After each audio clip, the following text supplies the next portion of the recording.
Bonjour les voyageurs, aujourd'hui c'est retour d'expérience de mon vol avec Air France, un Paris-Boston en direct. Je vais, comme d'habitude avec ce type de vidéo, vous parler de l'achat, de l'enregistrement, en passant par l'expérience en vol. On décolle ensemble avec Air France.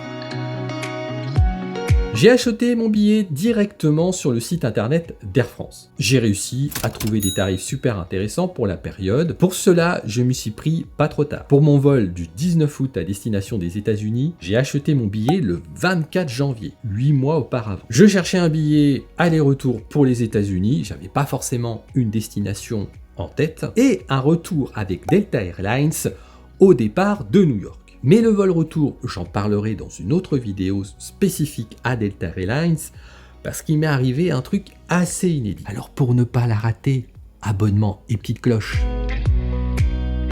Je vous avoue que cette étape a été un peu pénible. N'ayant pas de bagages en soute, j'ai voulu absolument faire l'enregistrement en ligne pour pouvoir, à l'arrivée à l'aéroport, partir directement à la sécurité. Eh bien, cet enregistrement en ligne est très copieux. J'ai eu par moments l'impression de remplir une demande d'ESTA. Adresse mail, numéro de téléphone, adresse de destination pour chaque personne. Copie aussi du passeport. Le système est d'ailleurs ingénieux. On passe par le téléphone à l'aide d'un QR code qui utilise l'appareil photo comme un scanner. Nickel. Sauf que cela n'a pas fonctionné pour ma femme. Impossible d'avoir la carte d'embarquement pour elle. On a donc dû passer par le comptoir Air France de l'aéroport. Et je vous donne mon avis, quelle déception de voir qu'on est obligé de passer par une borne, quoi qu'il arrive. Il faut vraiment un cas particulier pour qu'on vous invite à aller à un comptoir où il y a quand même pas trop de personnel. C'est dommage, mais bon, c'est dans l'air du temps, hélas. Air France nous a attribué par défaut des places au milieu de l'avion. C'est assez logique puisque nous étions 4. Mais quand j'ai fait l'enregistrement en ligne, j'étais quand même assez étonné de voir qu'on pouvait encore acheter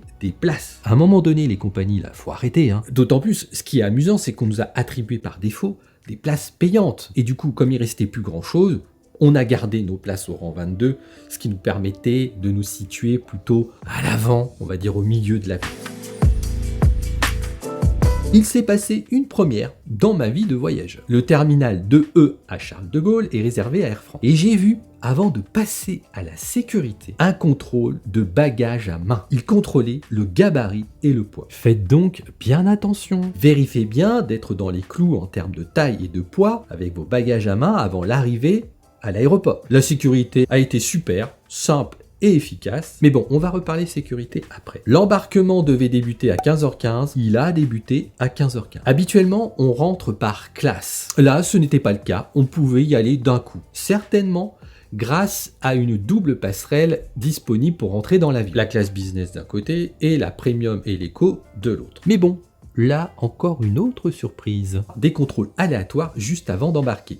Et je vous donne dans le mille, ma femme, encore elle, a été ciblée. Elle a donc dû ouvrir sa petite valise cabine, se déchausser, et aussi, ils ont passé un petit pinceau sur ses mains pour vérifier je ne sais quoi. Décidément, entre l'enregistrement et la sécurité avant d'embarquer, ma femme a eu des péripéties peu habituelles. L'avion qui nous transportait jusqu'à Boston était un Boeing 777. La configuration était assez classique en 343 en classe éco. Bon, s'il y a bien une chose qui est un peu pénible quand vous embarquez dans les derniers, c'est que les compartiments à bagages au-dessus de vos têtes dans l'avion sont souvent déjà pleins. C'est d'ailleurs pour ça qu'il faut respecter le nombre de bagages à main et ses gabarits. Bon, on a pu en caser un 3-4 rangs plus loin, le rang d'à côté, enfin bref. C'est comme ça. L'avion devait partir à 16h10, il a commencé à bouger du tarmac à 16h10. Belle ponctualité. Je pense certainement qu'il y a un petit avantage de partir chez nous avec notre compagnie nationale. Peu de temps après le décollage, on nous a fourni des serviettes rafraîchissantes. Un repas nous a été servi 1 heure après le décollage. Au choix, poulet ou pâtes en plat chaud. Bon, il était 17h hors française. Vous doutez bien qu'on n'avait pas très faim, on n'a pas beaucoup mangé. Viendra ensuite le temps des boissons chaudes au bout de 2 heures de vol. Je tiens quand même à signaler un détail, enfin peut-être pour vous, mais pas pour moi. L'hôtesse, au moment de me servir le repas, a demandé à la personne devant de relever son siège, puisque c'était le temps du repas et non pas de la sieste. Eh bien, c'est une super attention. Et j'en profite pour faire passer un petit message. Si c'est le moment de manger dans l'avion et que vous allez manger et que votre siège était en position un peu inclinée, remettez-le normalement parce que mettez-vous à la place de celui qui est derrière, il a sa tablette quasiment sur le ventre quoi. Pour manger, c'est quand même pas pratique. Je trouve quand même dommage que ce soit à l'hôtesse de le signaler pour que la personne le fasse. Ensuite, petit temps d'accalmie classique, on pouvait quand même aller se rafraîchir au fond de l'avion vers le galet, il y avait des boissons disponibles ainsi que des petits encas. Concernant le divertissement à bord, un choix assez classique de films récents et anciens. Comme on est sur Air France, on a le choix de quelques films français, ce qui fait la différence avec d'autres compagnies. Un petit plus que j'ai apprécié, alors c'est peut-être un détail, c'est la pochette pour mettre son smartphone. Une bonne idée d'aménagement, je trouve.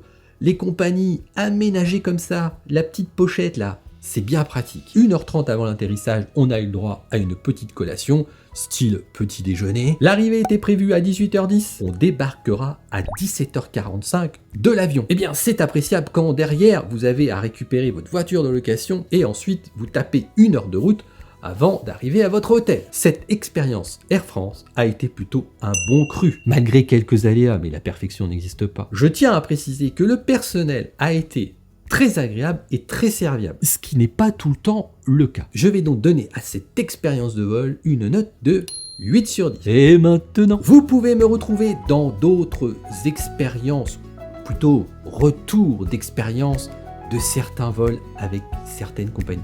Allez, à tout de suite dans l'une ou l'autre de ces vidéos.